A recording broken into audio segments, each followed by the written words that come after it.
Menikah beda agama masih menjadi suatu hal yang dianggap kontroversial dalam masyarakat Indonesia. Polemik ini tidak hanya menjadi pembahasan sudut pandang agama saja, namun juga norma-norma atau aturan perundang-undangan negara. Seiring dengan kemajuan zaman, penyimpangan terhadap aturan agama semakin marak dilakukan oleh masyarakat. Salah satu penyimpangan yang sering terjadi di tengah-tengah masyarakat adalah pernikahan beda agama. Soal iman seringkali diremehkan dalam sebuah proses memilih pasangan hidup.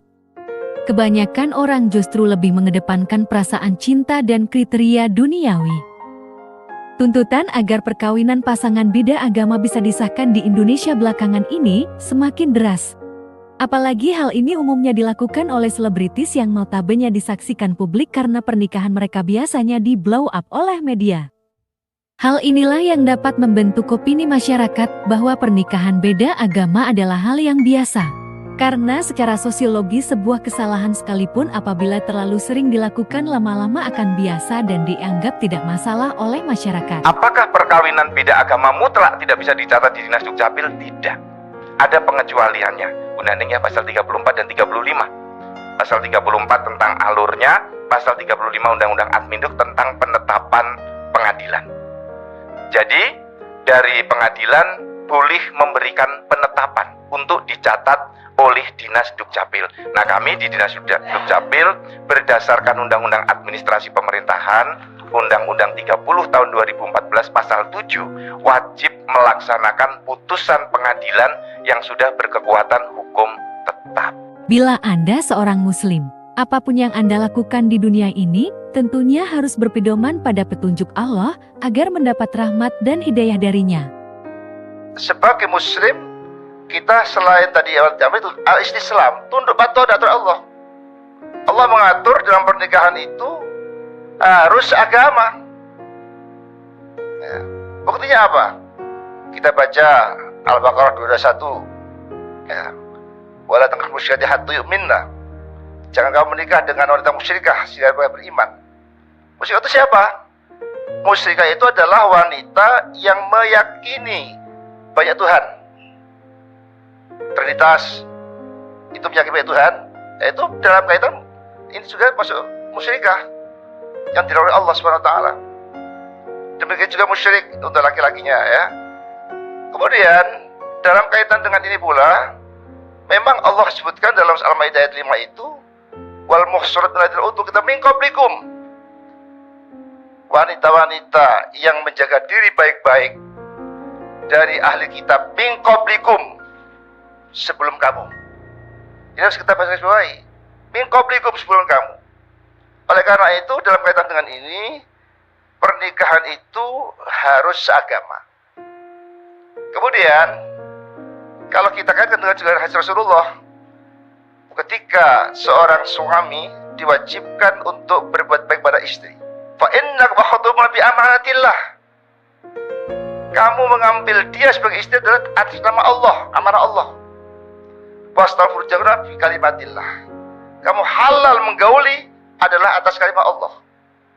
Jadi pernikahan itu juga terkait dengan masalah amanah Allah, masalah kalimatullah.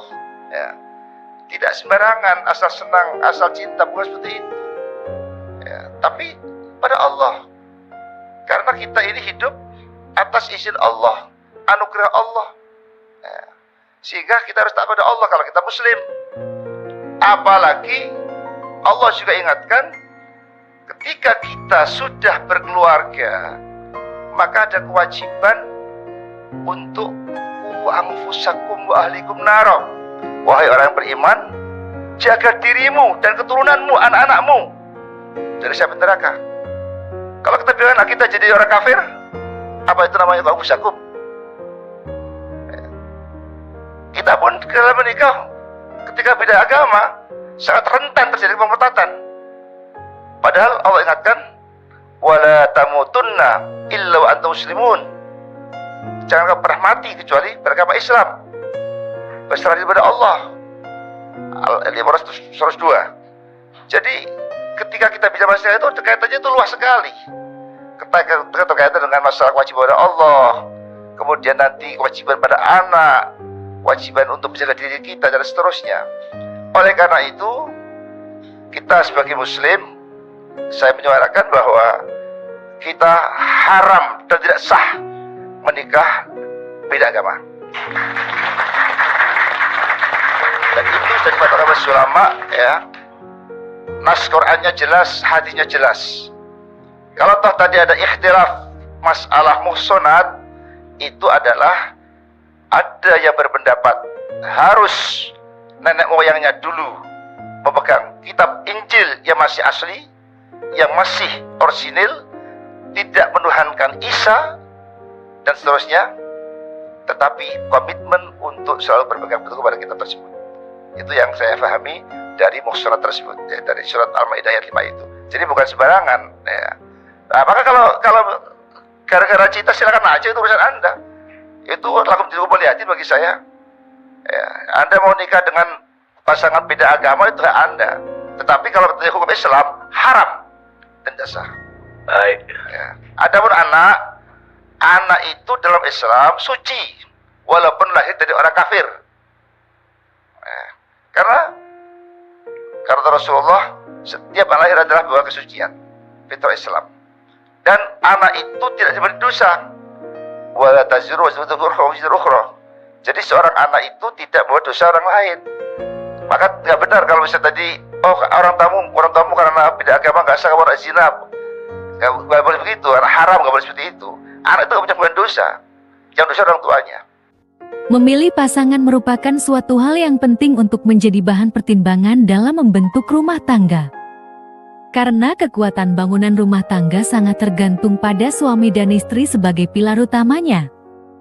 Pilar ini harus kuat agar bangunan rumah tangga tetap berdiri kokoh dalam menghadapi persoalan hidup. Kekuatan itu tidak terletak pada kecantikan dan ketampanan, karena keduanya akan hilang dimakan waktu dan juga bersifat relatif. Bukan pula pada harta kekayaan, karena harta kekayaan sangat mudah datang dan pergi. Dan bukan pula karena kedudukan dan status sosial, karena ini juga akan berubah sejalan dengan perubahan yang terjadi dalam masyarakat. Kekuatan pilar itu akan ditemukan pada kekuatan iman dan ketaatan dalam menjalankan tuntunan Allah Subhanahu wa Ta'ala. Oleh karena itu, tuntunan pertama dan utama yang diberikan oleh Allah kepada manusia untuk mendirikan rumah tangga adalah keimanan.